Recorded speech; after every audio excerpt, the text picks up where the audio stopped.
for people. Do you wanna? It's live on YouTube now. Sorry. Sorry. Hello, YouTube. Hello. Say what? We are just gonna maybe while we wait. I don't know if we're up for it, but we just put a song while we wait, and you can do whatever you want while you wait. I'm gonna play it. I'm gonna play it here, I think.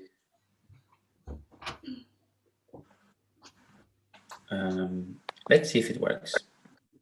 Let me know if it works. Hey, Kim. Hey. Hi. So I was just wondering, we're not taking part, right? We're switching our cameras off, or do we follow the lights? You can actually take your cameras off, and then at some point there will be time for questions, and maybe when it's time for questions, you can turn your camera on when you want to ask something. Kim, the questions have already been saved ahead of time. I think it's nice. Maybe we have all the cameras on as people enter, and then so we say hi to everyone. So you can all have your cameras on, so we can say hi.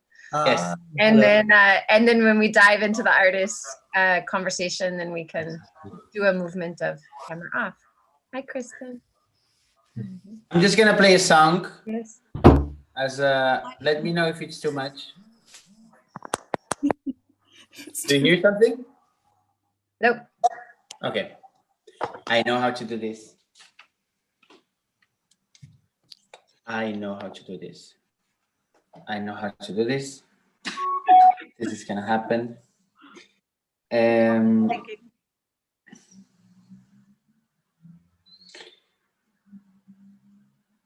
It's like the 5 minutes of waiting. That's gonna be just. Guys, so.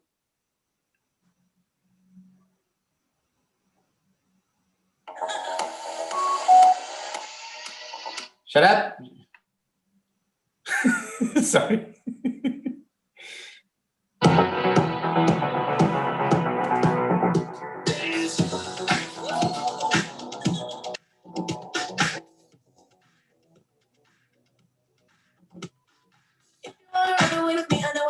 And I can take you for a ride.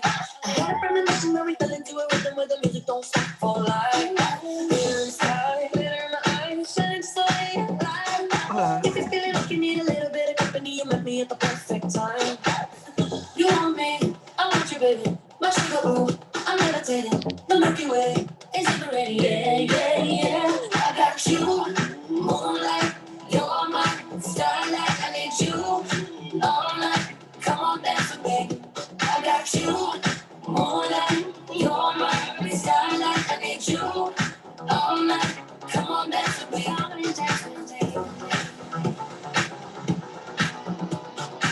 feeling it for me. I feel it in the energy. I see it written in the stars. We can go wherever, so let's do it now and ever, baby. Nothing's ever too far. Glitter in the sky, glitter in the eyes, shining just the way we are. I feel like we're forever every time we get together. No, we're never gonna be apart. You want me, I want you, baby. My sugar boo, I'm meditating. The Milky Way is liberating. Yeah. I got you, moonlight, you're my starlight. I need you all night. Come on, dance with me. I got you, moonlight, you're my starlight. I need you all night. Come on, dance with me. Come on, dance with me. You can fly away with me tonight. You can fly away with me tonight. Baby, let me take you for a ride. Let me take you for a ride. You can fly away with me tonight. You can fly away with me tonight. Baby, let me take you for a ride. Boy, I'm advanced, got my real tight pants. When I pack it up, I put you in a trance. If you wanna dance, then show me all your bands, cause tonight I might give you that chance. Skirt! Pull up in the coupe. Oh, that dude, he look hella cute. Yeah, he looking at me like, ooh, so my breast like Betty Boo. Oh, my. He just said it like, I. Oh, you got like the flash, but I wouldn't get it good with anything. I'll try it. Say I want to try this. I'm the ready to keep like hiding. I don't sleep over your eyes.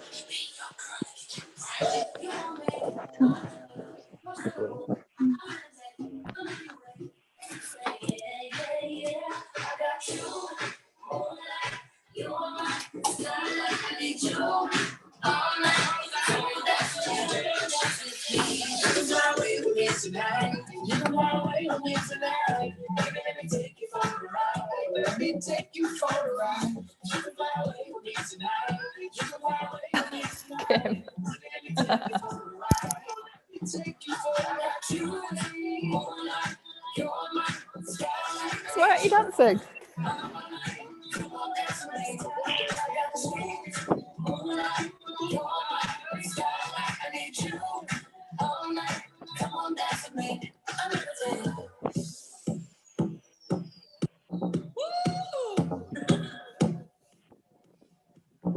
I'm levitating. Come on, come on, come on, Come on, dance with me. I'm meditating. let me take you for a ride. I'm meditating. Come on, come on, Come on, come on, dance with me. I'm meditating. can't stop it, baby.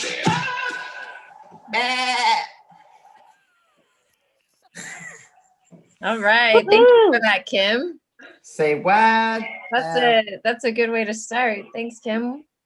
Yeah, I thought that a song called "Levitating" would be good because we were just levitating yesterday on one of the sessions, and I thought it was a good time and a good moment to start. Also, good to start a bit with moving our bodies and being a bit with our bodies.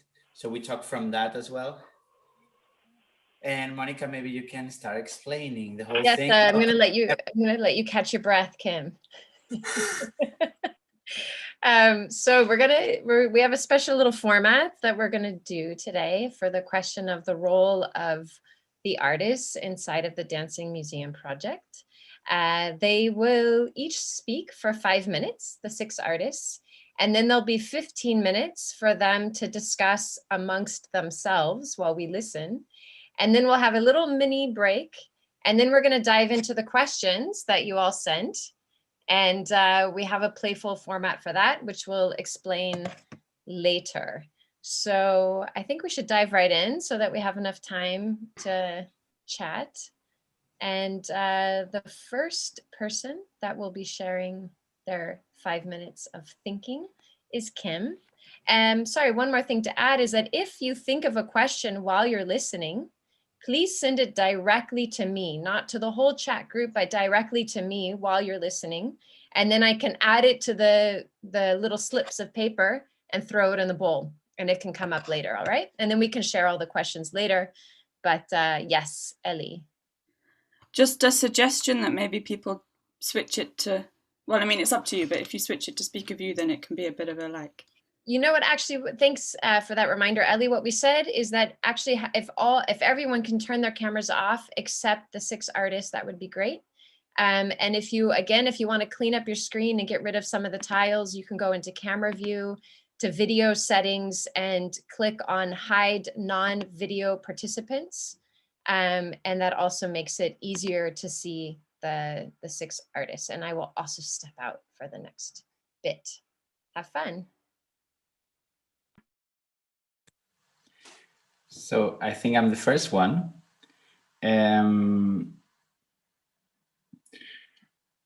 Yeah.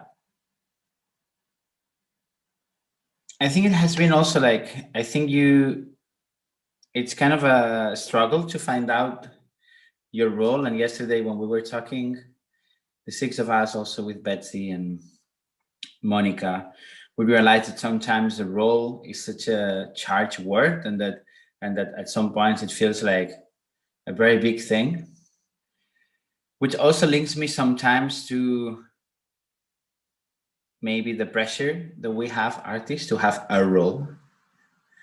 Also in relation to the way we need to formulate our work on applications, and the way we need to talk about our work as if it's committed, creating audience, being entertaining and interesting and easy to have tour, like also these kind of things that I have been thinking a lot about that.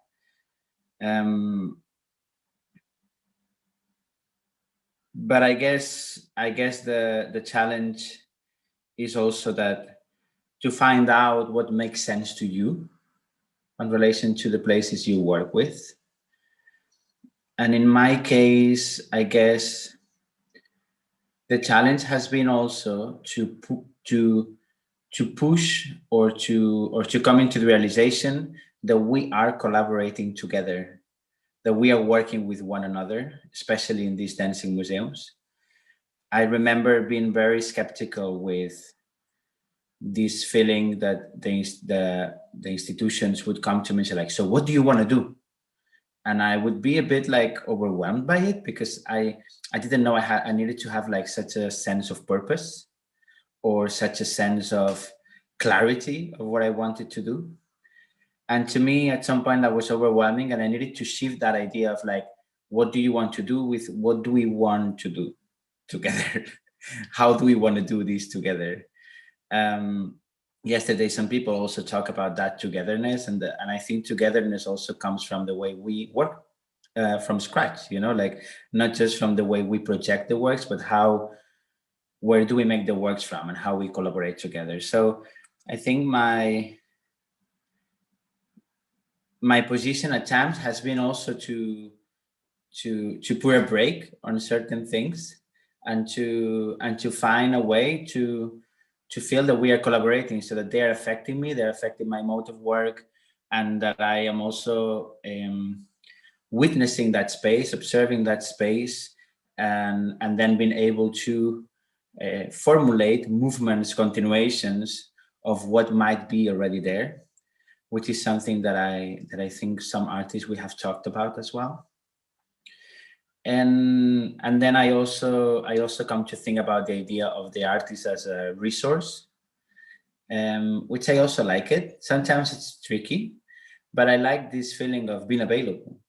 So to arrive there is like, like to turn a bit the thing around, like, so what do you need? What would you like? And then find my ways of giving that also. I was happy in Miro to be able to have these crossings with people, and to for example, like have a talk about how the paintings are situated and organized in the museums, and to know that there would be a continuation on that conversation with the museum. Or there is an artist doing an expo and suddenly comes to me and asks me to take a look at her expo and to talk about how things are distributed. So in a way that I have this sense of direction, as some people said yesterday, but that is also interrupted, and that is nicely interrupted for me, that I am kind of available. I don't know, like open. Yeah, and there is something about that role that I like, to be a witness and to be available and to make each other available, to get out a bit of my sense of position, and to feel that I have people on my back, that I'm not on my own, something like that. Thanks, Kim. Exactly 5 minutes. And now we're going to move over to Masako. Hello, everyone. So I'm going to continue from what Kim said, which I agree very much. And maybe what I'm about to say now, it sounds a bit banal, but when I realized what it was, my stomach released, because we also spoke together, about this moment. And again, the word togetherness comes back. And somehow I understood why I was confused and uncomfortable in answering this question, because I think my role doesn't change from any other project I approach, or it does not detach from the principle I usually pursue, if you say that. So I think it's been and it is still about shaping, modulating, choose and not to choose to be a filter. And in the museum, I feel like I've been given a space with a wonderful team outside its walls, and with an absent but still visible team inside. So these two contrasts were quite, and they are still quite strange within the role of as a dance artist. And I think when not acknowledged enough, it's easy to misunderstand or overestimate or underestimate the role of the artist. What else? I think one of the most constructive moments were and are these moments where to question what it is and confronting together. You know, maybe needs as a dance artist, or to wear these hats, no?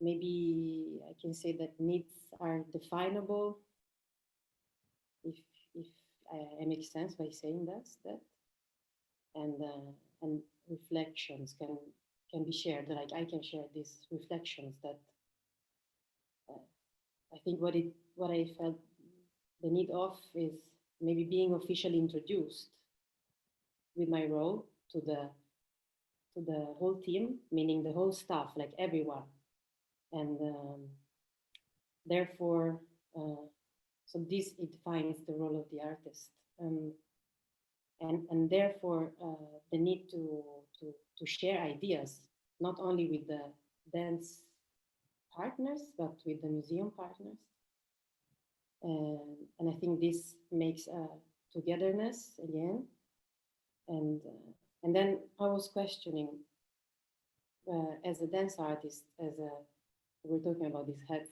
with Monica, as also as a woman, as a visitor as well, like why are we there if the staff don't know we are there? What's the need to be there then? Or another funny thing is that because of the exhibition that now is happening in the museum, it's interesting how the code, let's say the language, is readable from the staff. Like it's been the most time I worked with the staff of the museum because I was able to exhibit part of the work of Diary of a Move. So that was just a brightening light. And I think to conclude, I don't know if it's more or less the time, but I was thinking that yeah, art is not to be made alone. So art is done with the we. Yeah, we are together. So the whole collaboration makes sense. Like art can be created with collaborating. Yeah, and then I think this is. Thank you, Masako. That was also exactly 5 minutes. You all know your sense of timing very well. And now we're going to move on over to Ellie. Yeah, well, I'm going to trust in my inner clock.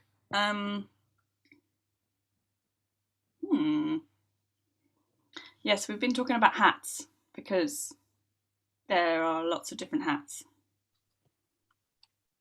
here and lots of different hats that we put on.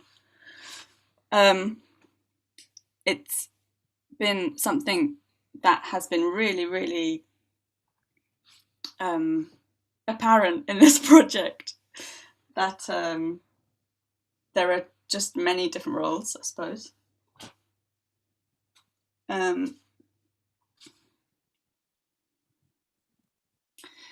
And it's not necessarily been obvious from the beginning what those are, or maybe it's been obvious that there are lots of roles, and it's taken me a while to understand which ones I want to engage with, or which ones are most offered by this project or most made space for in this project. I think this isn't like a commissioning project where I've been asked to come and make work as an artist. It's a research project, so I suppose it's been like working out what that means. And I think practically speaking, for me, that's meant that I've been invited to be sitting around the table in meetings, in conversations with people who work in organizations. And the invitation has been really clear or that's been the kind of biggest invitation for me, is like to be invited to look at a museum or an organization from an organizational position, which has been really interesting. And then I've noticed that what I've been drawn towards doing is stuff that involves the organization hat. So I've kind of, my eyes have been tuned into this quite overseeing general kind of like perspective, where you think, oh, what is this building for? Who's inside the building? What do we hold in the building? Who do we have visiting? Who do we have working here? These kind of like very broad reaching questions, which have been very interested to engage with. But yeah, if I kind of like put my artist is quite generic, put my, I don't know, dancer hat on, it's obviously connected to my meeting room hat, but I do very, very, very different things with that hat on.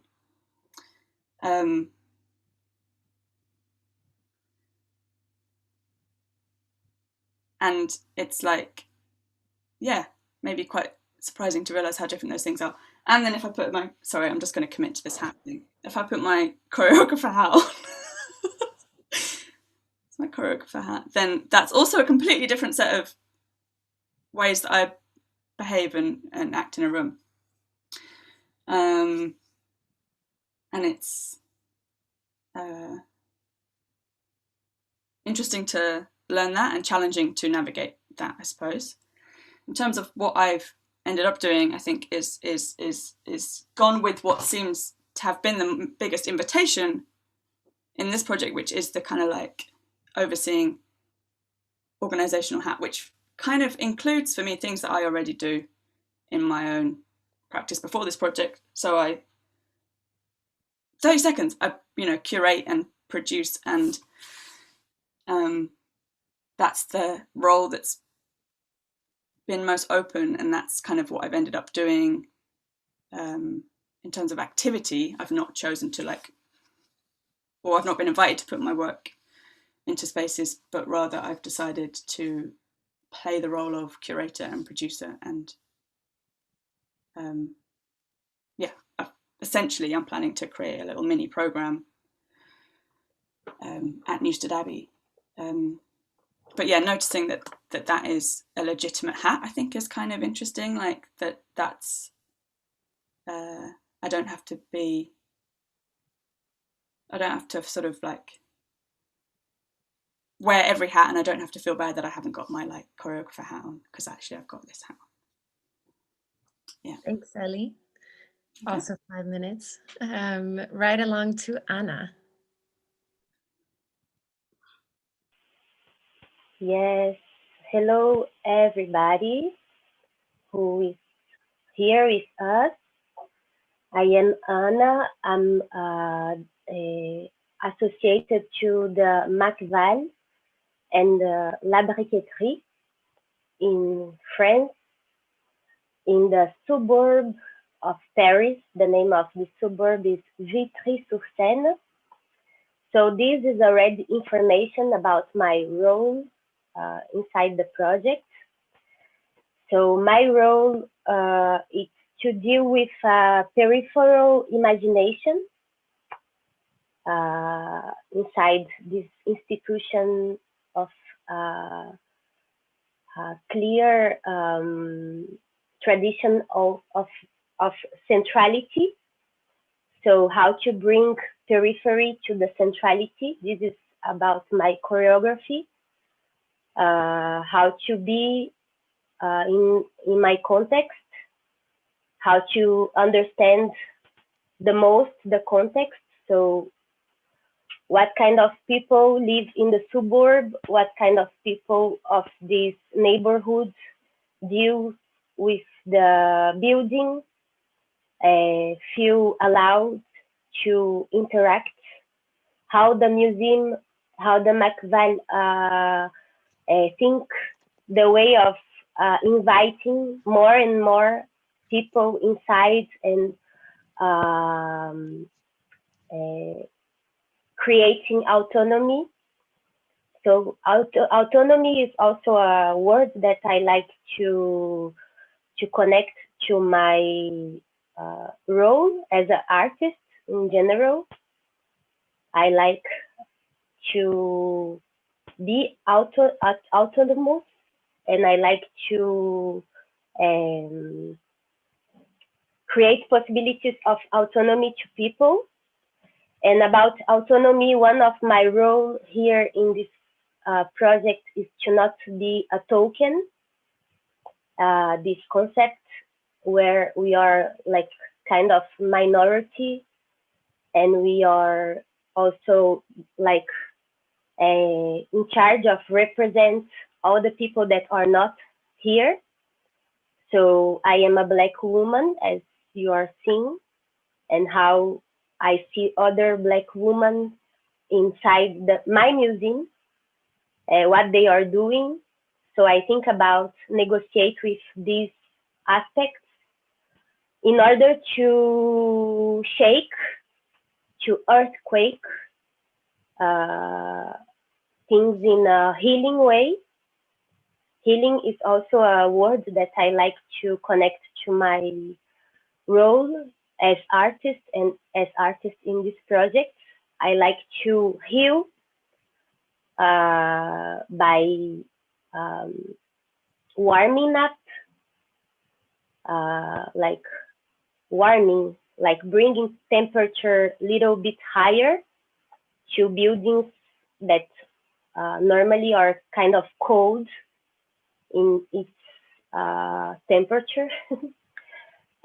So how to be in a high temperature, how to create hotness in the relationships.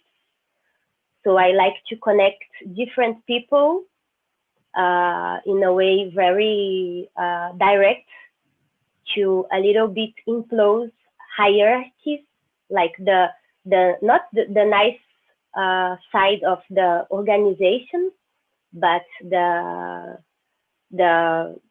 like kind of attitudes that put people in subaltern behaviors. I don't think this is important to the world that we are living now in 2020. And to end, 30 seconds, yes. And to end, I want to say that I try to contribute to anti-colonial practice studies, how we can visionate the world in other hand that is not from the colonial and its consequence, and knowing that there are many kinds of different natures and imaginaries and imaginations and movements and gestures. Great. Thank you, Anna. And now Ingrid. Yes. Reflecting upon my role in this project, as if there is only one. There are many. We spoke about hats. Ellie also spoke about hats. Getting quite skilled at wearing different hats is not necessarily a bad thing. It can be exhausting, but we as artists are not the only ones experiencing that. I know many people in organizations, institutions, and many different parts of the cultural sector are also wearing many different hats on a day-to-day basis. And in a way, I think this makes us also wise and intelligent and understanding and empathic towards each other. It can. Being invited to this project is also, I was also thinking about that, Ellie, when you were speaking before. That was one of my initial reflections yesterday when I was thinking about this question. This is indeed the first project I think I've been invited into as an artist where I haven't been asked to make an artwork. I can, it's not excluded, but it is not a commission. So that makes me think that my contribution in this project maybe has more to do with how to be a good colleague than how to make a good artwork. And I think this is an amazing opportunity to explore how to be a good colleague. Jumping from project to project, as is the nature for many of us working with dance and choreography and art in general, implies being plastic and being flexible and available.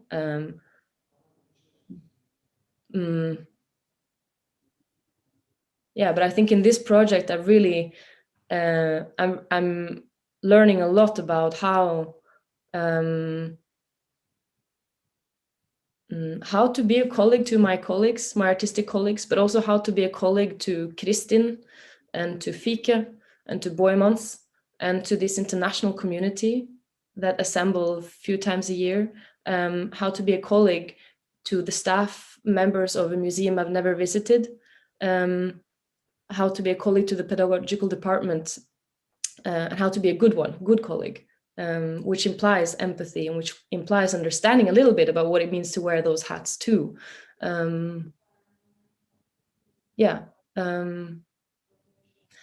And then I think the second thing that comes to mind when reflecting upon my role in this project is that's a little bit like, I don't remember who said now, so many nice thoughts. But generally, when I enter any project, I like to think that my materials as a dance artist is primarily context and constellation. Where and under which circumstances am I working and who's involved? And in that sense, understanding this and carrying the conversation on these two levels as my artistic material is very much at stake in this project, which I continue to learn a lot about, and maybe more in this project than in other projects, precisely because I'm not asked to make a conventional artwork as a commission. Yeah, holding those conversations, understanding those spaces, and learning more about being a good colleague, I think is primarily what comes to mind at the moment. Yeah, something like that. Perfect. Thanks, Ingrid. And last but not least, Teresa. Hello, everybody. I was thinking where to start because a lot of things were already said.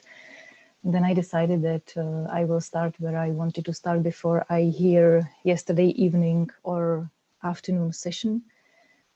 But after this, I was very surprised also to hear all the reflections and all the thoughts and things which were said from our partners.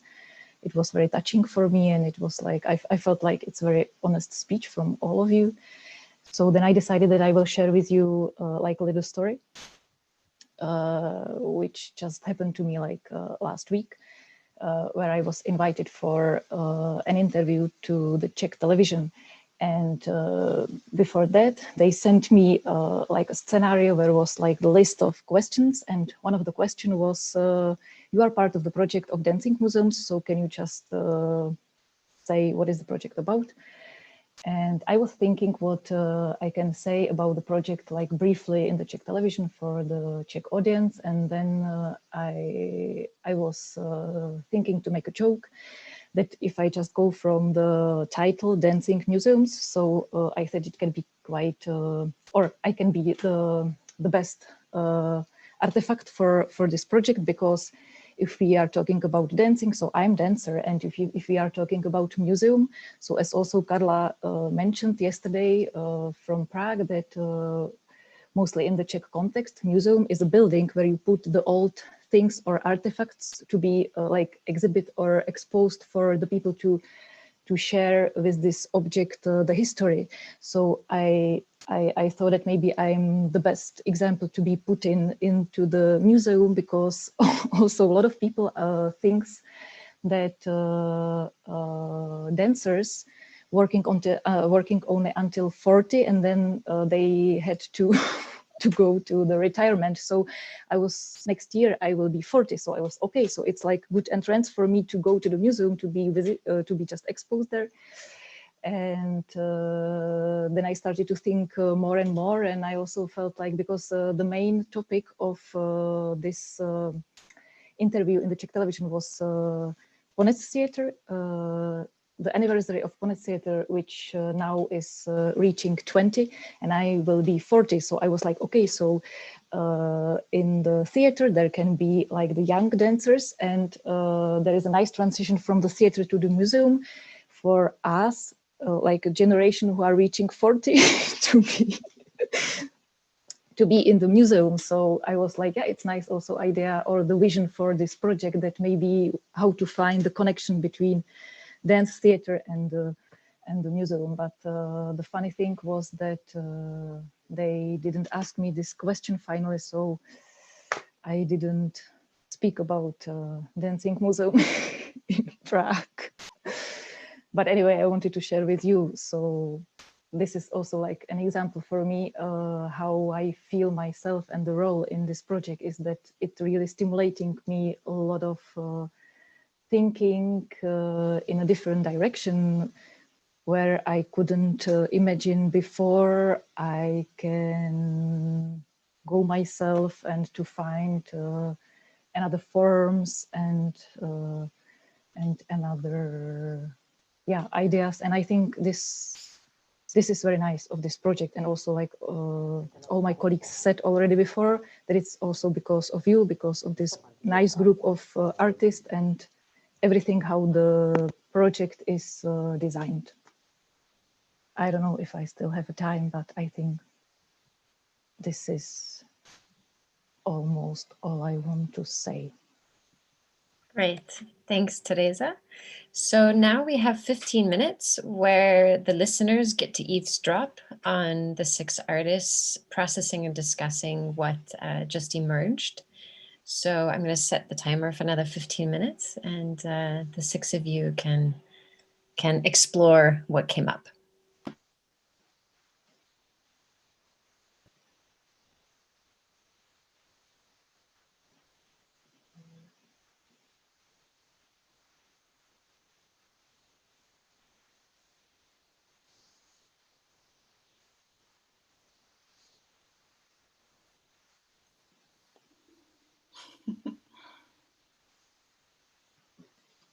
I'm thinking about that, kind of making a link, like Ingrid talks about context and constellation, Ellie also goes and says like, okay, who's here? What this place is, what has been made for. Anna also, like the context also kind of like brings questions on certain ideas of like it's supporting a certain practice that might be already going on in different places. And I'm also thinking like, how do we deal with the allowance that we see in those spaces? Like, how are we checking them out? Like, I'm in a place where it's quite established. Suddenly, like, to put myself on a mode of creating uncomfortable questions, I thought it was not the right time, and I thought it was not the approach, because in a way there was also the curiosity of getting to know the people involved and finding out how do we work together. So in a way, like, but I'm also like quite affected by how the structure works. There is a certain formality, or there is a certain way, and I wonder also like, how do you experience that, and if there is like a feeling of us wanting also to change that organization. Do we want to change that? Like, personally, I don't think I want, but I just wonder, because sometimes artists, we can have this feeling of like we want to change things. And how do we, what kind of change we would like to propose in that kind of spaces? Does that make sense? Do you mean the museum or this project? Or I would say the museum, Mm. because it's the place that we are relating more directly with. The project is, it's very multiple, let's say. Personally, I think yes, Kim, to your response, or to your question, together with 2020, which is a big mark of our humanity, with this corona that put us in this situation. For example, museums open first than theaters, right? And me personally, I could have a comfort to work myself together with this project, and it was not the same with other situations that just failed. So what I would like to provoke, or help to provoke, together with you and together with the corpus of this project, is the continuity, the sense of continuity and expansion, because I think dance has been really affected by this world who wants us seated and quiet, and the museum was one of this kind of place. And I think that we should transform and to include people. I think many museums are already in this desire and making politics to make it constant. And I think we are here, and we can be here, or at least I talk to myself always in first person. I am here to help this continuity to happen, but for the largest people as possible, like dance artists, but also audience, like that people feel good in their bodies inside a museum and not oppressed by a sensation that they come there to observe, but they come there to reflect together. The reflection, yeah. I think, like, I definitely want to change things. Like, that's kind of my permanent my permanent state of being. And I think it's sort of beside the point to like pretend otherwise, I suppose. But I think that's true of a lot of people.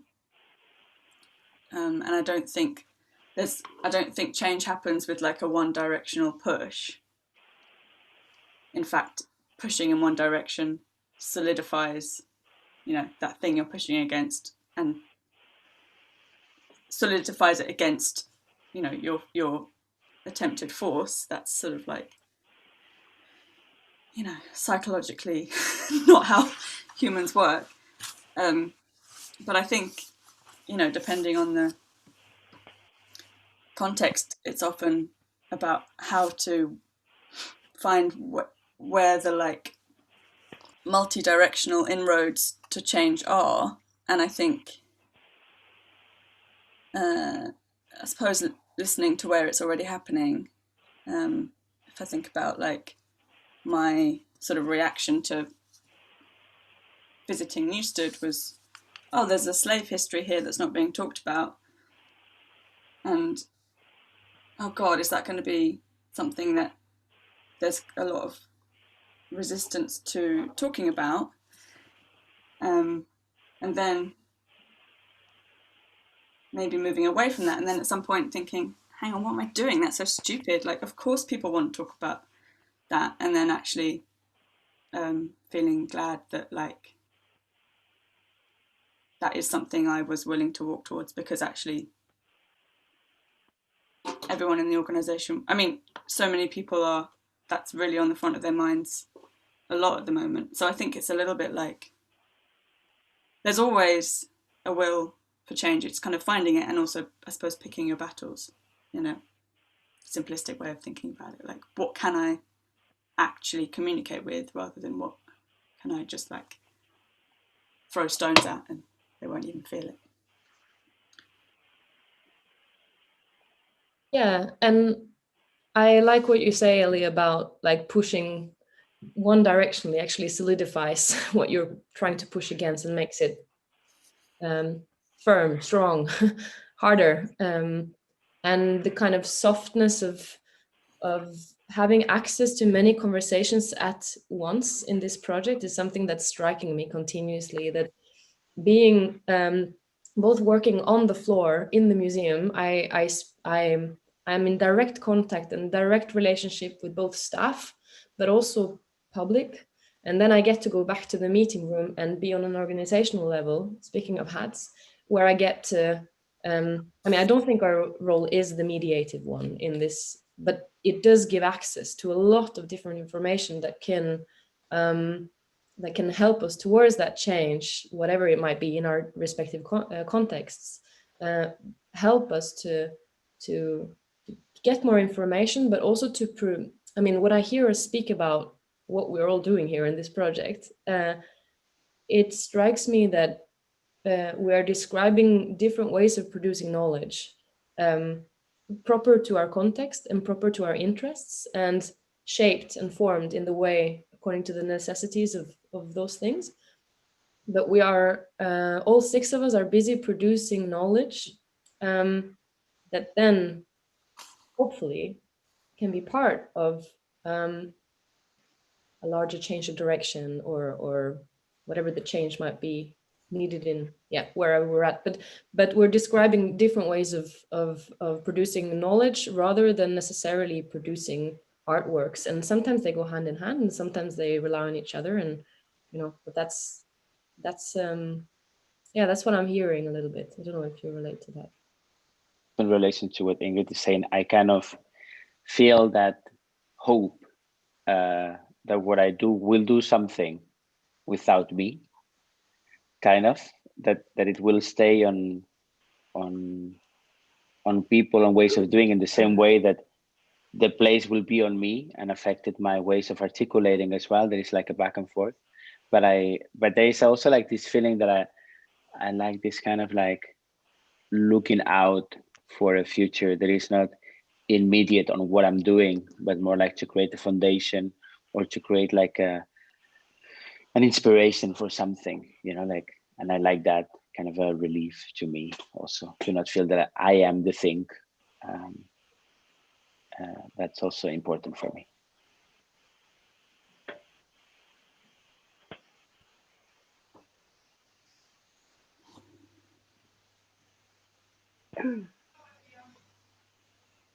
I guess I have no idea about time, so I'm just relying on someone telling us to stop speaking.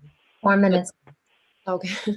I was just curious to hear, Masako, when you were reflecting earlier, you said something about, it was kind of just a by sentence or something, but you spoke about not underestimating, but also not overestimating the role of the artist. And I was curious about that. Isn't that, or is that too high of a demand? Too higher of a demand? To hit the spot where we estimate what we can do and what our role should be. Yeah, I think it's good to articulate a bit more around this, because it came spontaneously, like, you know, this estimating, under, over, and in this wave we always have to go on with the horse on, no, like up and down, and yeah, like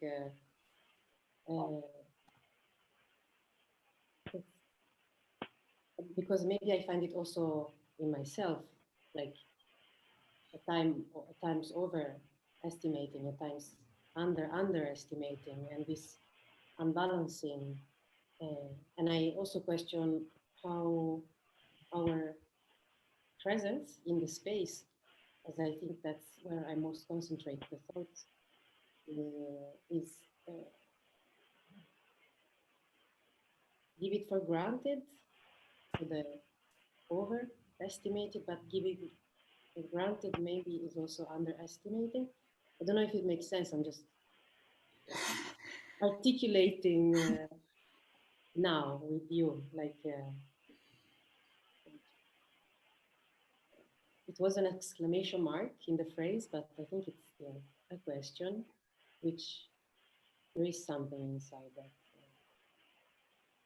Specifically for the example, in the situation I am in, like, you know, when you are left alone, not meaning alone totally, because again, like the Bassano team, talking about Roberto and everyone,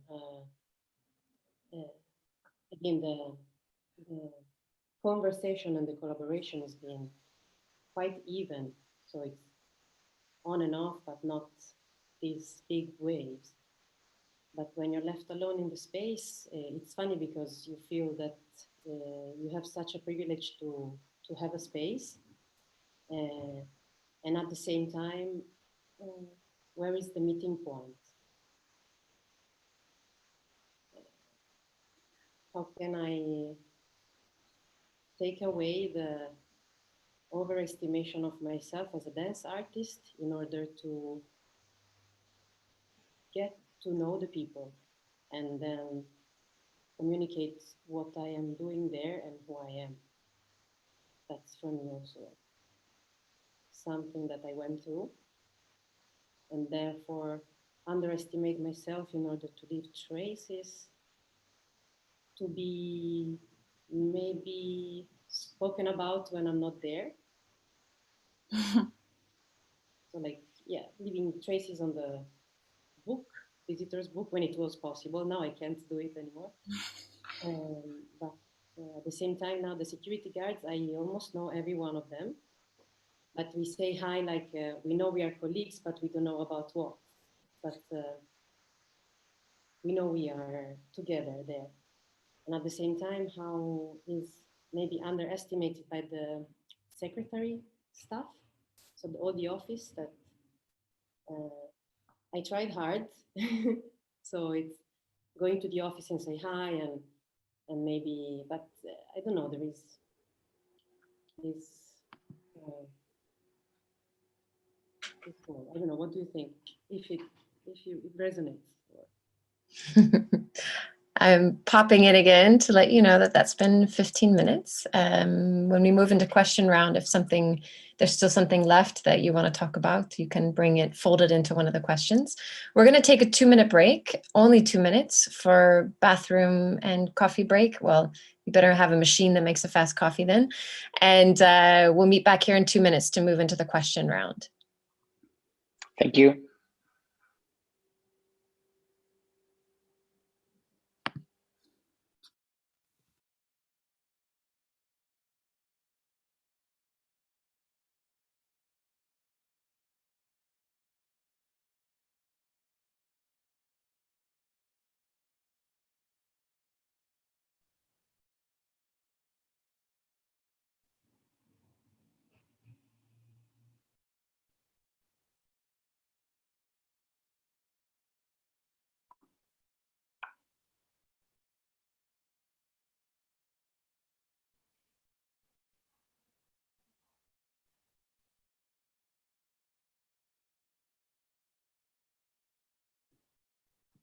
And just a reminder to the listeners, if they have questions that they would like to ask, they can send them directly to me in the chat box, which some of you have already been doing, and you're welcome to continue to do.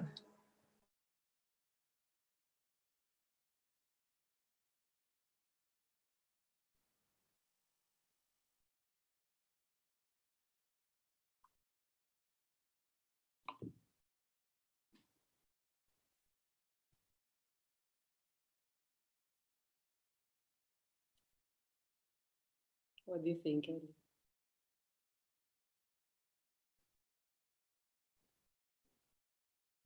I think you said horse. Yeah. We added to the Dancing Museum's book, a horse. Yeah.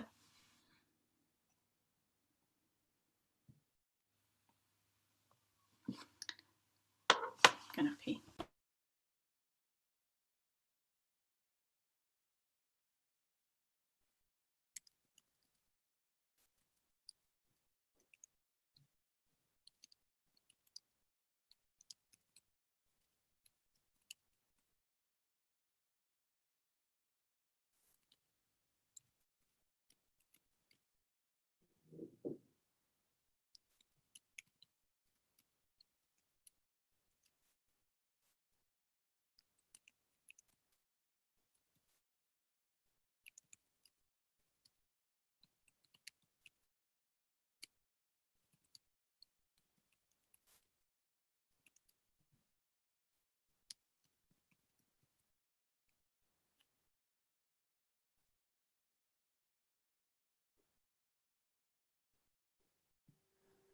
All right, I'm going to begin to call everyone back so that we can move forward in the questions.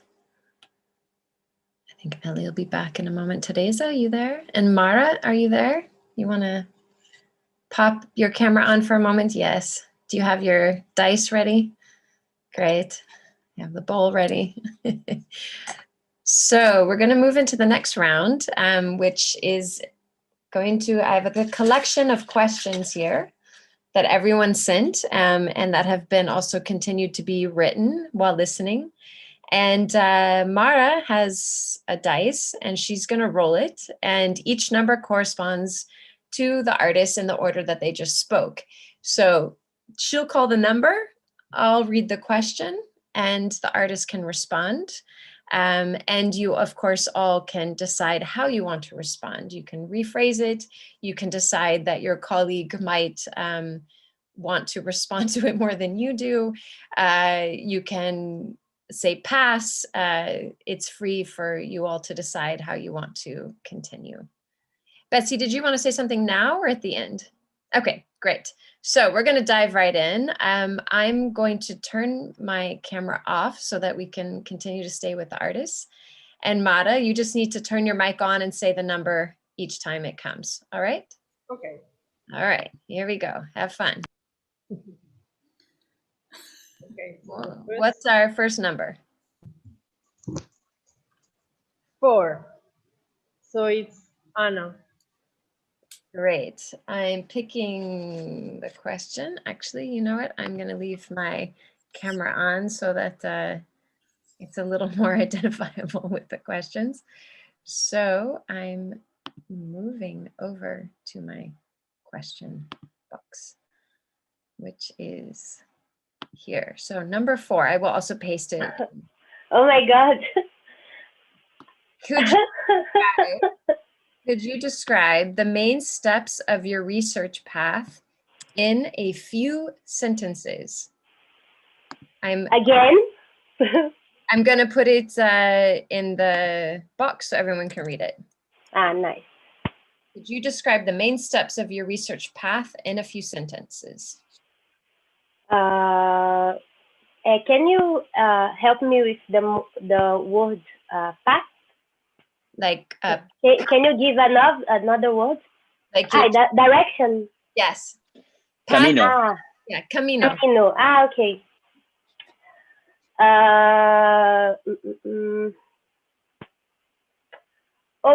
Observation. It's my main path. Is the first thing I made in the museum. I got to see the cleaning ladies. I went in different hours. I tried to observe how the building is made, what kind of artworks are curated, what those works tell us about, how the guides, the conference guides of Macval, how they guide. And through this, I try to see my previous practice before the project, and is a negotiation of observation, proposition inside a kind of composition, improvisation, in situ work, but with a lot of observation of what is already there and what can be more there already, more there, and what is missing, and who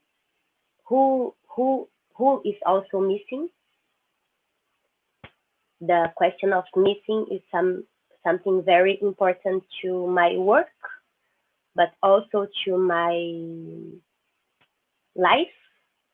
I am a person who has a father missing. So this artwork is from him, for example. So how the museum can be also a place of putting what is missing in a comfortable way. So this is something about my past, like criticality in observation, how to be critical. Great. Thanks, Anna. Mara, can you give us a new number? Yes, it's number 2. And number 2 is Masako. So next number is question number 17 is, let me copy. It's a long one, so I'm going to go ahead and copy and paste it right away so you can read along. So Dancing Museums is about research and does not necessarily need to generate performances, workshops, or other audience-related activities. Ideas for programs that arise in the process are probably welcome, though. Have you had a moment during your residencies when you felt like you found something that you wanted to pursue and turn it into a performance, workshop, or anything like that in the future? Definitely, yes. I mean, it happened already. Diary of a Move. Yeah. Do you have other ones in the works, in your mind? What, Monica? Do you have other ones already in your mind, in the works that you're already planning or thinking about?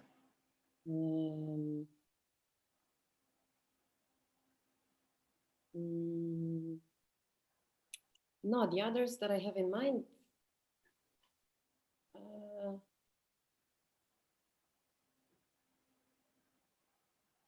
anything like that in the future, not performance.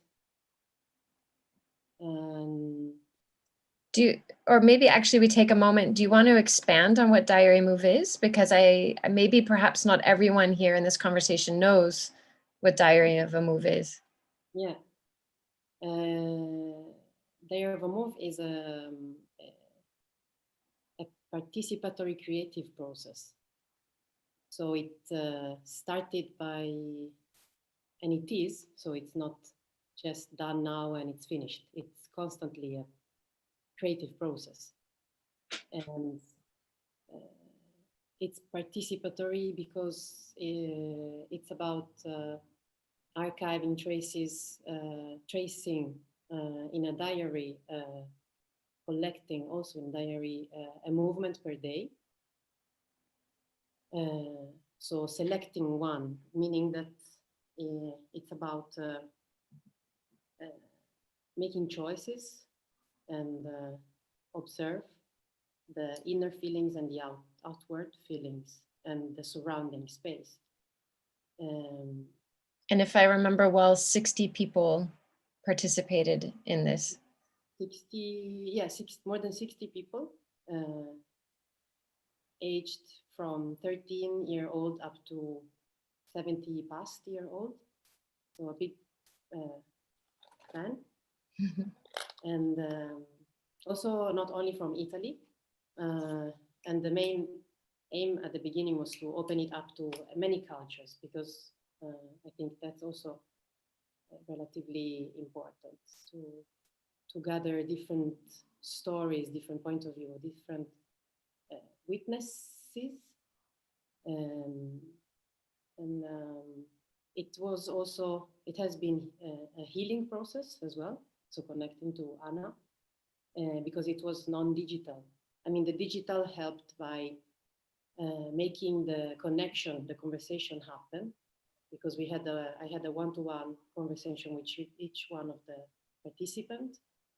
And but then this process was made alone. So everyone had to create their own diary moment and selection during the day for a period of 14/30 days commitment. And then all the steps after were an additional to the creative process, because I just opened the question again, because it's a research. Like, this creative process is a constant research. It's never the same. So every day is never the same as well. And then what came after, like the catalog, the collecting of the diaries, reading all of the diaries and finding that I felt inside the skin of each participant. And that was very emotional.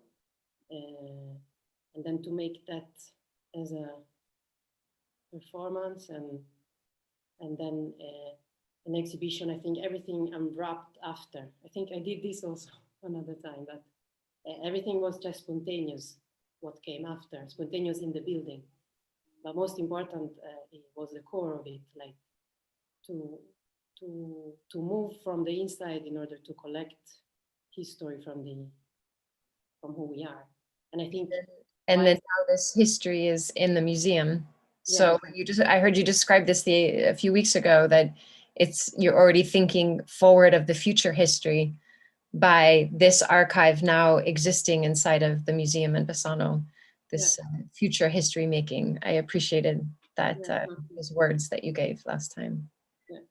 Yeah, how it can come back after as well. Mm-hmm. Yeah. Great. Mara, can we have a new number and I'll pull a new question? Yes, it's number 1, Kim. And we will go to question number 8. Thinking about, I'm going to go ahead and copy and paste it so everyone can read as I write. Sorry, just need to switch this over. Everyone gets a moment to, there we go. Thinking about the impact that COVID has had in our lives since March 2020, would you like to share any of your ideas, initiatives, practices, thinking about the impact that COVID has had in, would you like to share any of your ideas, initiatives, practices, which generated a process of change in the context you live and work in? It was so good, I had to ask it twice, so. Thank you for that edit, Monica. Would you like to share a process of change in the context you live and work in? Well, okay.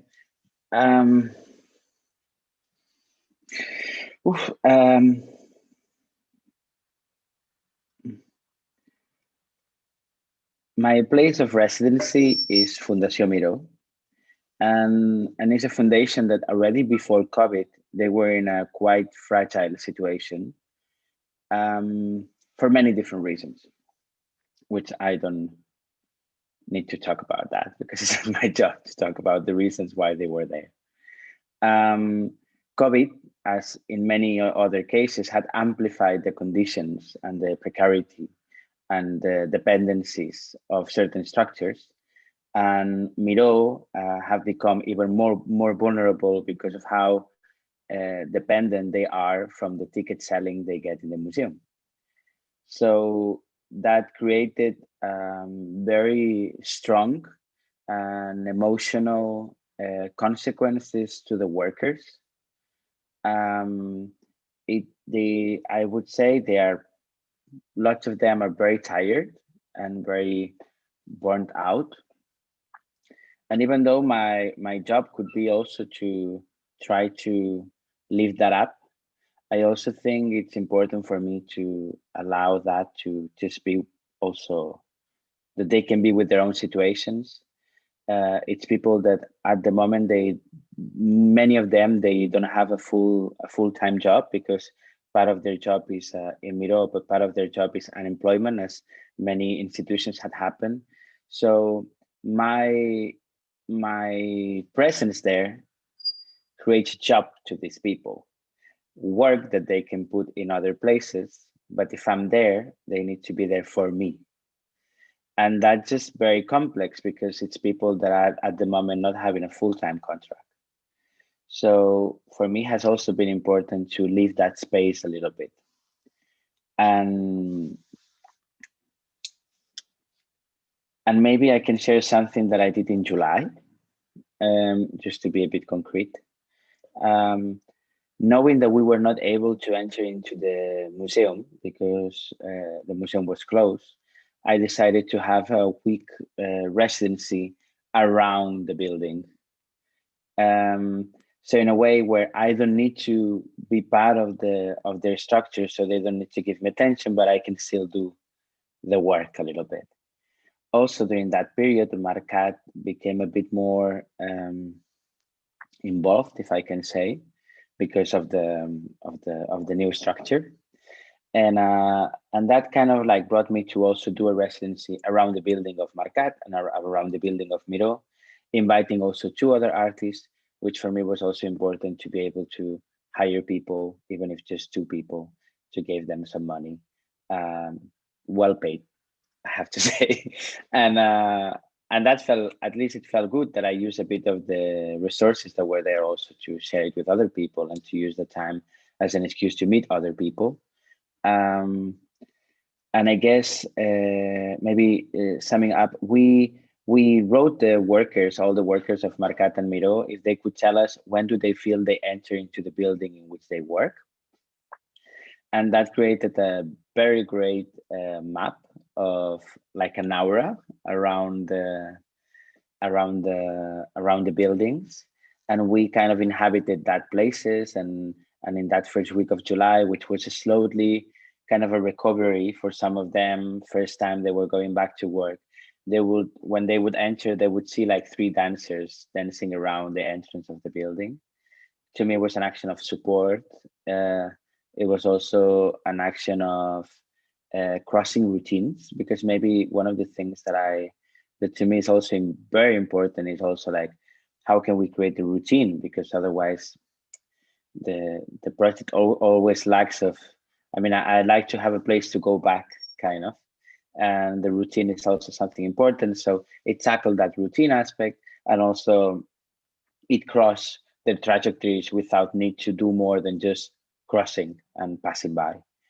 And then it also generated that movement, which I have mentioned some other occasions, like more like to go, instead of wanting audience in our spaces, to go to the public, to move to the public what we do a little bit. So to kind of displace what we do to the public, which is in Montjuic, it's funny because there's a lot of people doing sports, like passing by, and then you're like dancing, and then they're running, but they're like looking at you, and also like just like this short moments of affect. To me, they become very strong and very important. And that's one of the things that came up out of taking in the situation in which we were. The three dancers, we were never together. We were inhabiting different entrants from different contributions. And we've done it for a whole week. And that also brought up like a sense of conversation and a sense of reflection that to me was very moving and very grounded, if I can say. And I don't know, like, and then maybe like personally to me, COVID had created this feeling that whatever I want to do, I'm always like, it becomes a bit difficult to project things. So I go see what can be there. Now, for example, we were organizing these, and COVID can also came in and also affected our way of organizing. Nevertheless, we wanted to find formats where we keep like sharing and exchanging. And so, yeah, I don't know if I answer the question, because I think it's very broad, but that's just a way of answering, maybe. I think it's good. Thanks. In the last 12 minutes, let's say, let's try to get at least 2 more questions in. Mara, can you roll the dice again? The question's already prepared in the chat box. You ready? Number 5, Ingrid. Great. Here's the question. How does your choreographic project research organize itself around urgent transformations of the context where the museum you're working in is located? Of course, this question comes to the one person who doesn't have a museum to be working inside of, but I'm sure you'll be able to adapt the question.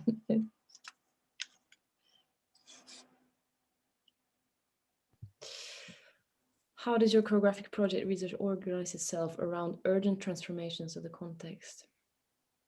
Or in the museum you're working with? Oh, my heart is pounding because it's such an important question, and it's difficult for me to.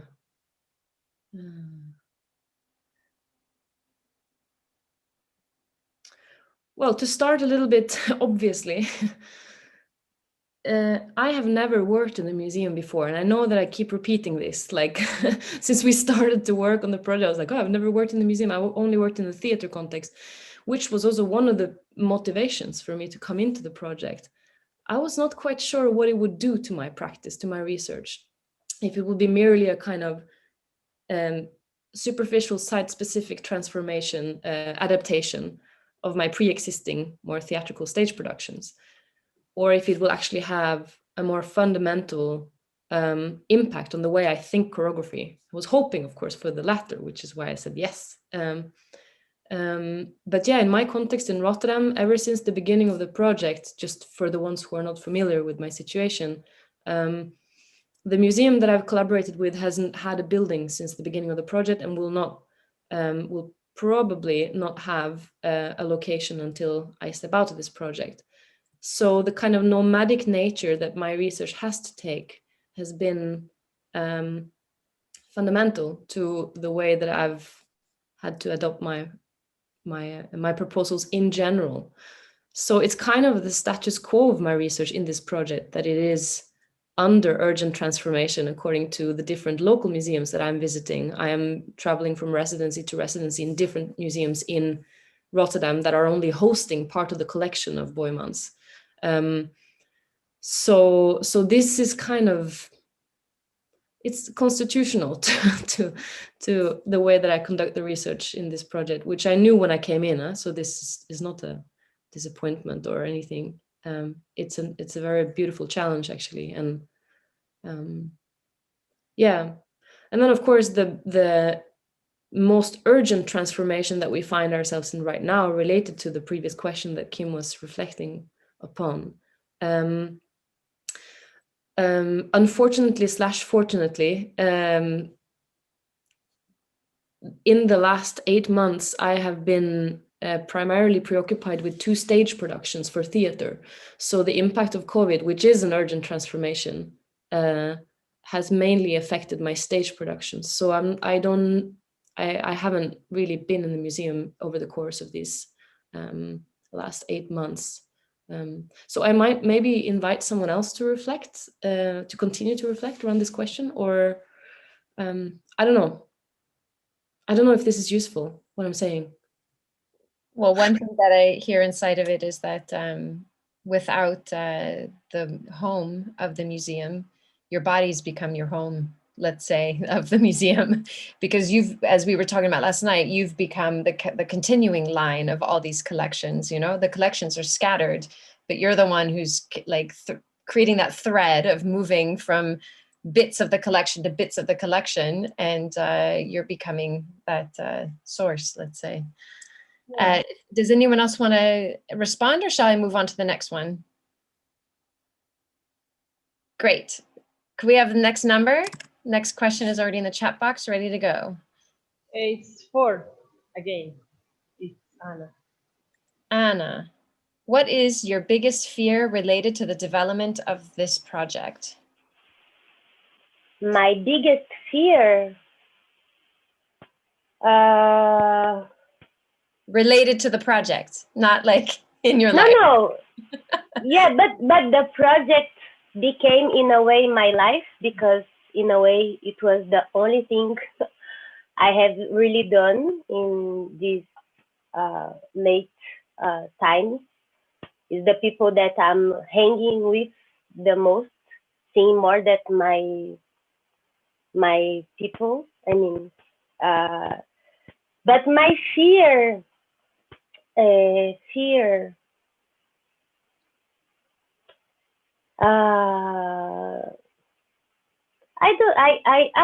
my fear is to not enjoy the comfort that I have for the first time in a situation of work, that people can help me. My fear is to not enjoy being supported, being listened. So this is the fear, the fear of proceed in a way that the project. I mean, my fear is to not considerate the corpus of the project. That's why I try to observe and listen. But otherwise, I don't have a lot of other fears. Yes, I have one fear, or I have one fight, that is about the epistemicide. So is about the idea of authorship. In my case, from the kind of history that I carry, for me it's important to not be forgot. So there is a kind of idea of authorship, of inscription. I want to inscript, even if it's a kind of old-fashioned to others. But in my case, I know that I need to inscript some things, that because those things are not inside the museum yet, and even not inside to the contemporary dance field yet. So yeah, this is the fear that I have of being erased and not to enjoy the life. Great. I'm going to jump in and skip the dice because I'm going to pass the next one to Teresa. And the question's in the chat box. What would be the movement or sequence of movements which would express your feelings about your role in the Dancing Museum projects? Ellie is next, okay? So, Teresa, what would be the movement or sequence of movements which express your feelings about your role in the Dancing Museum project?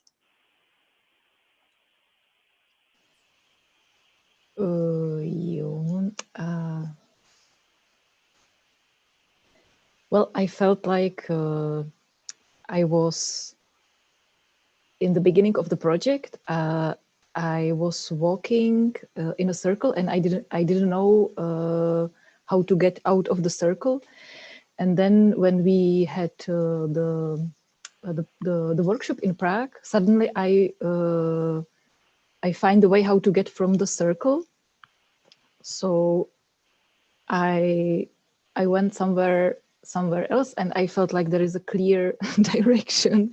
And after that, I stuck on one spot. And where is that one spot now? It's here in my room. No, I'm joking. I do believe that the question perhaps was asking for a little choreography demonstration, but I'm going to let you off the hook.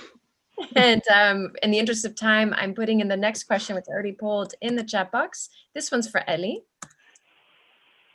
So, artists in Dancing Museum are a kind of bridge between dance structures and museums.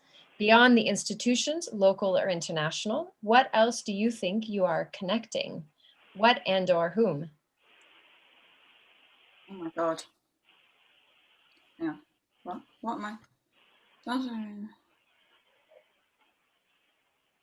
Well, I suppose there are multiple groups in this group, multiple individuals in this group, and there's multiple bridges, I suppose. So you could just add to that list in terms of like the artists create a bridge to get from them to the museums, and from them to the dance organizations, and from between each other. And so I suppose, like, I don't think necessarily that we've cleanly sat between well, yeah, as this person has said, there's not just one bridge that we're building. Beyond the institutions, I suppose we are connecting like something of the worlds that we are used to working in with the worlds that we are working in now. So, or even just to be more specific, like bridging the workplaces that I'm used to working in with these workplaces that are involved in this project. They're very different workplaces.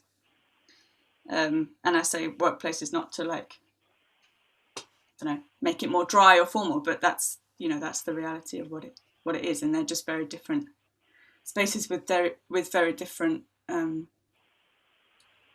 vibes and methods. And it's like maybe a little bit every time we introduce this project to someone, that's the work of building a bridge to explain or to summarize or to, yeah. So I suppose in my experience, that maybe I could say that a bridge that I'm building is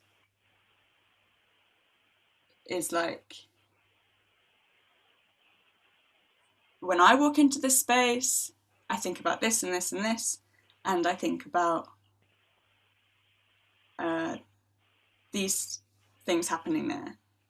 And then if I sort of describe those to someone who works in a different situation, that conversation is where the exchange happens, because they might have had very different experience of entering that space. So connecting of thoughts from your history and your context to the history and context of the space that you're in. Yeah, and the different needs of those people or thoughts. So yeah, like I don't want to be in this space because the floor is cold. I mean, I feel like this is one of the things I bang on about, but like, you know, for me that's like quite, it's not a small detail. So okay, so what needs to happen here in order that a dancer would feel comfortable being here? We need to heat the room, or I mean, that's what Anna talks about as well. Or you need to put something soft on the floor, or you know, those kind of things. And they're not necessarily that easy to communicate. Those quite like, yeah, simple things. So I think that is bringing us to the conclusion of this session. If everyone can turn their cameras on, so we can just have a little roundup and say goodbye. Betsy also wanted to mention something at the end, correct? Yeah, if I could, I would actually like to say something if I may. Go for it. I'll try and be fast. I wasn't anticipating speaking at all in this session or really in any of them, but I kind of feel moved to.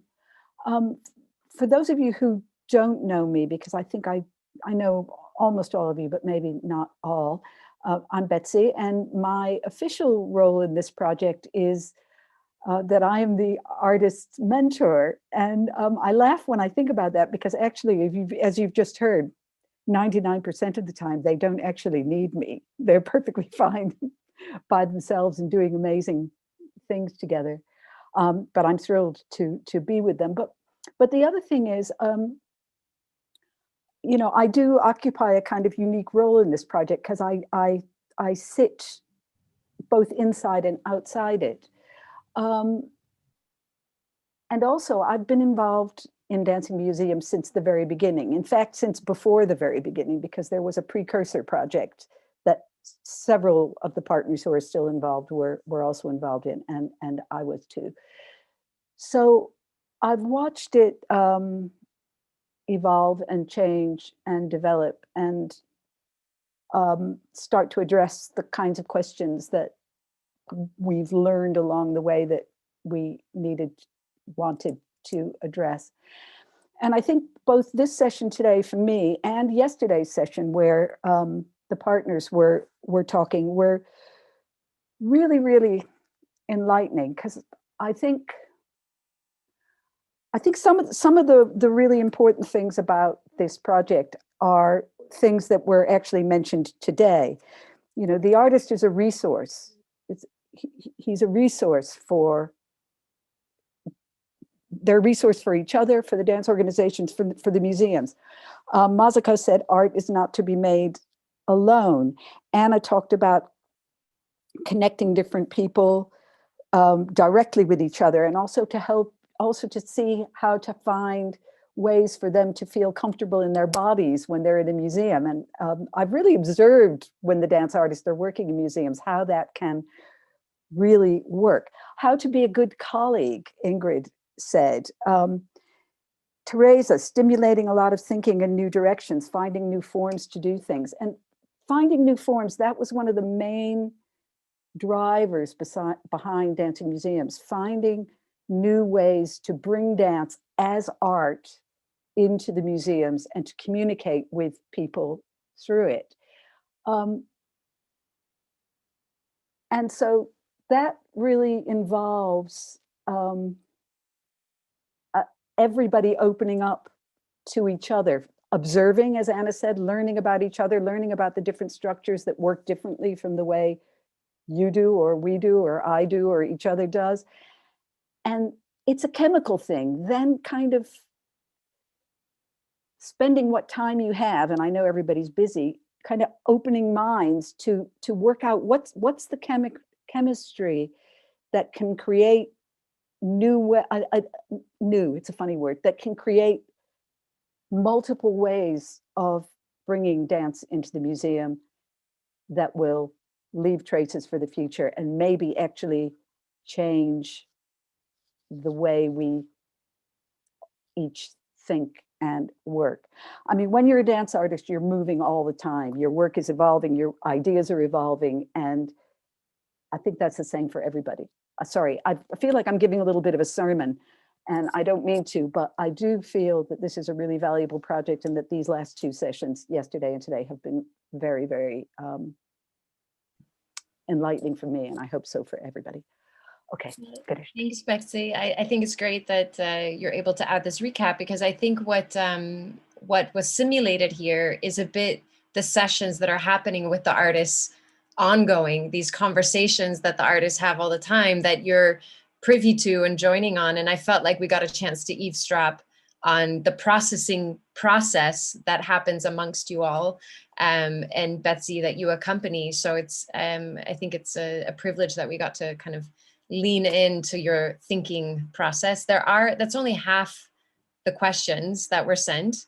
I have a Google Doc of all the questions, which I will, the artist asked to have it. I'll share with the artist. I can also share it with the entire group if that's kosher, okay for everyone. Yeah, okay. So I'll send the Google Doc out for people to know what all the questions are. And maybe this is also can be a document in progress that we can continue to keep adding on to.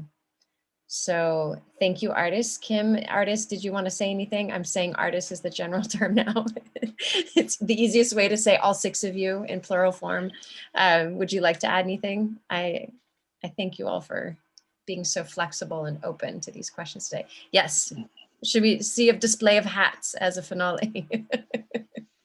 Thank you, Monica, for timekeeping. Sure. Thank you, everyone, for listening.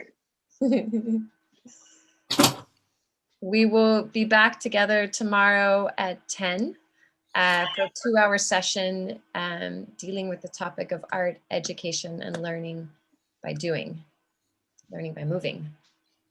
All right. Thanks, Ellie. Peace out. Ciao, everyone.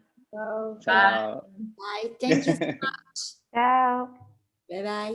Bye. Thank you.